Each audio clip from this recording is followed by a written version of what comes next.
team Lurinjyoti Gogoi AJPৰ president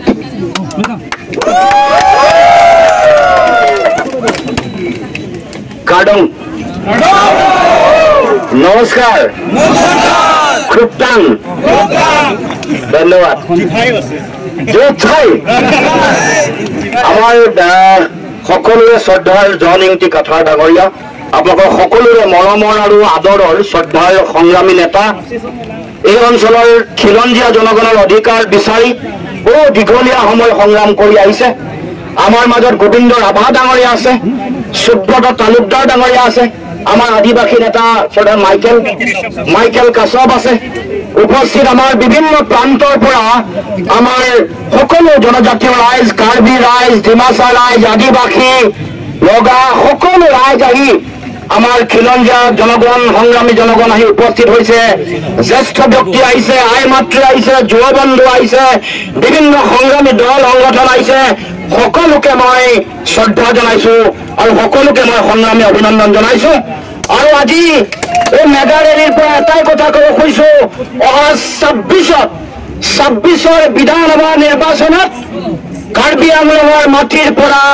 আমি তুলিৰাম ৰংহাঙৰ যিটো ভয়াৱহ আসন ইয়াক উৎখাত কৰিম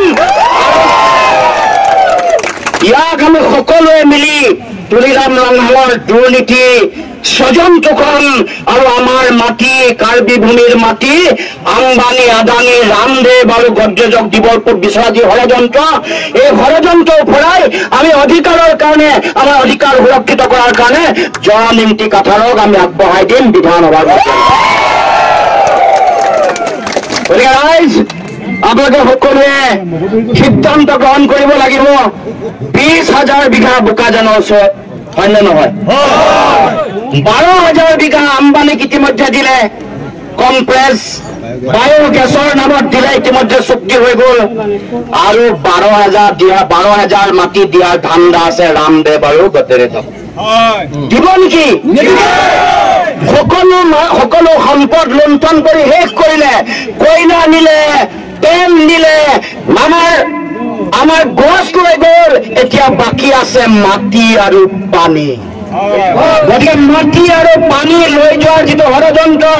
মাটি পানী আম্বানী আদানীক দি তুলিৰাম ৰংহাঙে ২০০ কোটি টকাৰ ঘৰ বনোৱাৰ যিটো সিদ্ধান্ত যি লক্ষ্য এইটো কাৰ্বি আংলঙৰ ৰাইজে কেতিয়াও মানি লোৱা নাই মানি লোৱা গতিকে ৰাইজ মই দীঘলীয়া কথা নকওঁ আমি এটা কথা স্পষ্টকে কৈছো ষষ্ঠ অনুসূচীৰ যি অধিকাৰ এই অধিকাৰ দিম বুলি বিজেপিয়ে কৈছিলে না বিজেপিয়ে কৈছিলে যে পূৰ্ণাংগ ষষ্ঠ অনুসূচীত যি অধিকাৰ পাব লাগে সেই অধিকাৰ দিম কিন্তু যেনেকে বিহাৰত ভোট চুৰ কৰিছে কাৰ্বি আংলঙত ৰাইজৰ অধিকাৰ বিজেপিয়ে চুৰ কৰিছে সেই অধিকাৰ আমি পাব লাগিব এয়া আমাৰ সাংবিধানিকভাৱে দিয়া অধিকাৰ জন্মস্বত্ব অধিকাৰ গতিকে ৰাইজ মই দীঘলীয়া কথা নকওঁ এটা কথা কৈছো আমাৰ জনজাতীয় লোক জনজাতীয় যিসকল ব্যক্তি আছে তেওঁলোকৰ অধিকাৰ কাঢ়িবৰ কাৰণে বিজেপিয়ে কাম কৰি আছে তাক বাধা দিব লাগিব বিজেপি জনজাতীয়সকলৰ শত্ৰু এই কথা আপোনালোকে বুজি পাব লাগিব বিজেপি খিলঞ্জীয়া ৰাইজৰ শত্ৰু সেইকাৰণে ৫৫,০০০ বিঘা উচ্ছেদ কৰিব খোজা মাটিৰ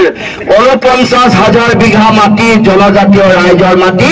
৪৯,০০০ বিঘা ট্ৰাইবেল এৰিয়াৰ মাটি এই কথা আপোনালোকে বুজি পাব লাগিব গতিকে বিজেপি ট্ৰাইবেল সকলৰ শত্ৰু জনজাতীয় ৰাইজৰ শত্ৰু গতিকে বিজেপিক উৎখাত কৰিব লাগিব আৰু বিজেপিক উৎখাত কৰাৰ এই সংগ্ৰামত অকল কাৰ্বি ডিমাচা সকলোৱে নহয় ইয়াত থকা সকলো খিলঞ্জীয়া ৰাইজে সমৰ্থন দিব লাগিব সকলো ওলাই আহিব লাগিব আৰু সেই আহ্বান দিব লাগে সেই আহ্বান জনাবলৈকে মই আপোনালোকৰ ওচৰলৈ আহিছো মই জন ইংতি কাঠাৰ ডাঙৰীয়াৰ কাষত থিয় হৈ আপোনালোকক মই আশ্বস্ত কৰিব পাৰো এচুৰেঞ্চ দিব পাৰো যেতিয়াই কাঠাৰ ডাঙৰীয়া বিধানসভাৰ মজিয়ালৈ যাব আপোনালোকৰ খিলঞ্জীয়া মানুহৰ ইয়াৰ যিসকল খিলঞ্জীয়া ৰাইজ আছে তেওঁলোকে তেওঁলোকৰ অধিকাৰক লৈ চিন্তা কৰিব নালাগে সকলোকে তেওঁ মৰম কৰিব সকলো খিলঞ্জীয়া কাৰ্বি ডিমাচাৰ উপৰিও আন খিলঞ্জীয়া ৰাইজৰ যিবোৰ সমস্যা আছে ভূমিৰ অধিকাৰকে ধৰি যিবোৰ বিষয়ক লৈ ৰাইজে বহুদিনৰ পৰা শংকা ব্যক্ত কৰি আহিছে সেইসমূহ ন্যায় আমাৰ